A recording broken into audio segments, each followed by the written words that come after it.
Salut, bonjour et bienvenue à notre méditation. Aujourd'hui, c'est le 18 août. Je voudrais méditer avec vous dans Apocalypse chapitre 1 et verset 17. Lisons ce texte ensemble. Quand je le vis, je tombais à ses pieds comme mort. Il posa sur moi sa main droite en disant ne crains point. On a déjà parlé justement, je pense que c'était hier, il a eu un clin d'œil donc en fait, vers ces occasions incroyables que ces personnes dans la Bible ont eues de contempler la gloire du Seigneur. Et dans toutes ces histoires, vous allez voir, on n'a pas le temps de lire toutes les histoires, mais quand vous lisez l'histoire des prophètes et leur rencontre avec le Seigneur, vous allez voir que leur réaction est la même que Jean a ici. Lisons par exemple Exode chapitre 3, versets 1 à 6, l'appel de Moïse. Moïse faisait paître le troupeau de Jéthro, son père. Jéthro, apparemment, c'est l'homme le plus riche parce qu'il avait trop. Jéthro, c'est une blague. Sacrificateur de Madian.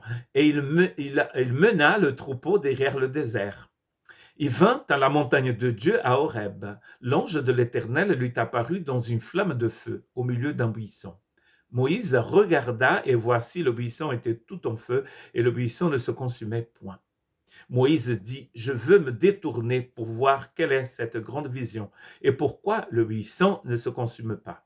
L'Éternel vit qu'il se détournait pour voir et Dieu appela du milieu du buisson et dit, Moïse, Moïse, et il répondit, me voici.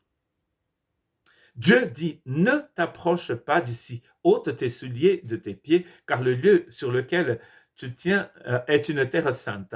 Et il ajouta, je suis le Dieu de ton père, le Dieu d'Abraham, le Dieu d'Isaac et le Dieu de Jacob. Moïse se cacha le visage, car il craignait de regarder Dieu. Oh, c'est très intéressant l'appel de cet homme, qui est très proche de l'appel d'Ésaïe aussi. Il se cacha, en fait. Il se cacha parce qu'il a peur de cette présence. Très intéressant parce que le texte commence à dire que c'est l'ange de l'Éternel qui apparaît. Ensuite, quand l'ange parle, il dit c'est Dieu qui parle. Très intéressant. Regardez toutes les fois dans l'Ancien Testament où l'ange de l'Éternel apparaît, comme aux parents de Samson, à Josué, ici à Moïse. Et vous allez voir que ce personnage qui s'appelle l'ange de l'Éternel n'est pas juste un ange.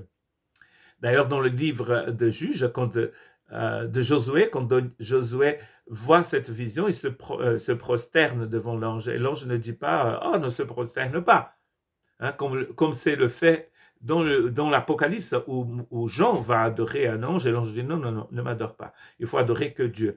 Or, dans l'Ancien Testament, l'ange de l'Éternel reçoit l'adoration. Ah, qui c'est cet ange de l'Éternel? Affaire à suivre, n'est-ce pas? Ésaïe chapitre 6, verset 5. Donc, Ésaïe va avoir cette vision de Dieu dans le temple. Et qu'est-ce qui va se passer ensuite? Verset 5. Alors je dis, malheur à moi, je suis perdu, car je suis un homme dont les lèvres sont impures. J'habite au milieu d'un peuple dont les lèvres sont impures, et mes yeux ont vu le roi, l'Éternel des armées. Même réaction de Moïse, même réaction de Jean. Donc Jean tombe par terre, Moïse se cache, et Ésaïe dit, malheur à moi. Il voit dans la sainteté divine que lui n'est pas saint, que ses lèvres ne sont pas pures. Quand il contemple la gloire de Dieu, il dit, waouh, malheur à moi, je suis mort. Il ne tombe pas comme mort, mais il dit, je vais mourir.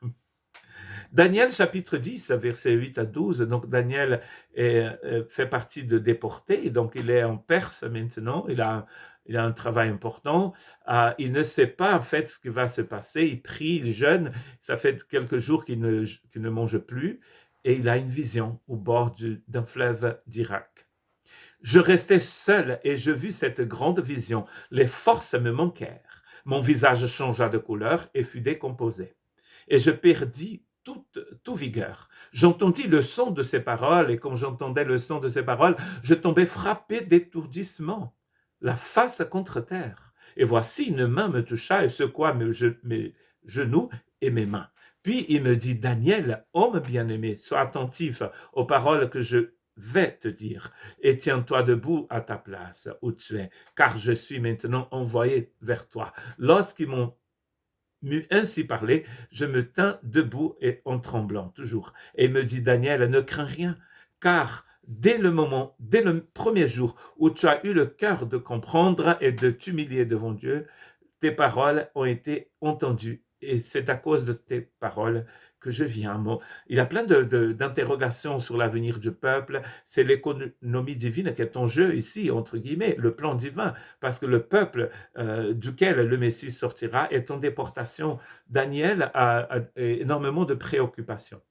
La réponse de l'ange de l'Éternel ici à Daniel n'est pas de lui dire, je vais te donner tout ce que tu me demandes, comme parfois vous pouvez penser que Dieu est comme le génie de la lampe.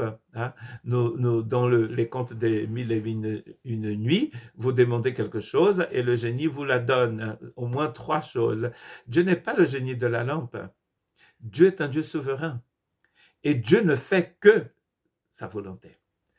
Notre Père, nous prions, qui es aux cieux, que ton règne vienne, que ta volonté soit faite sur la terre comme elle est faite dans les cieux. C'est-à-dire, quand nous prions, Jésus nous a appris à prier selon la volonté de Dieu. Dieu ne va jamais vous donner quelque chose qui est contre sa justice, qui est contre son amour, sa volonté. Dieu ne le fait pas. Vous pouvez crier autant que vous voulez. Vous pouvez jeûner toute votre vie. Vous pouvez vous sacrifier. Dieu ne fait pas ça. Dieu ne peut pas aller contre sa propre volonté. Il est parfait, il est saint. Et très intéressant, ce qui est en jeu ici, c'est le projet divin, en jeu, entre guillemets, parce que le projet divin n'est jamais en jeu. Mais c'est la préoccupation de Daniel ici. Et qu'est-ce que Dieu va dire à Daniel? Dieu t'a donné un cœur pour comprendre en fait la volonté de Dieu, pour comprendre ce que Dieu veut faire. Ça, c'est très intéressant. Et cette exhortation d'aujourd'hui, c'est que Dieu, dans tous ces textes, va reconforter ses prophètes. Et d'ailleurs, à Jean, il posa sa main, comme il posa sa main sur Daniel, sa main droite, et il dit, ne crains point.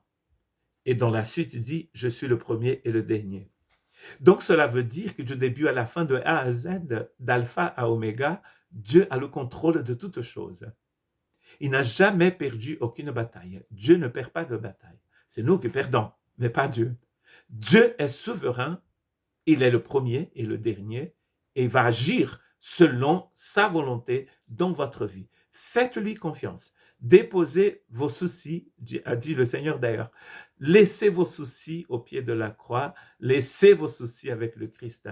Et il vous dit ce matin, je suis le premier et le dernier. Ne craignez rien. Que Dieu vous bénisse.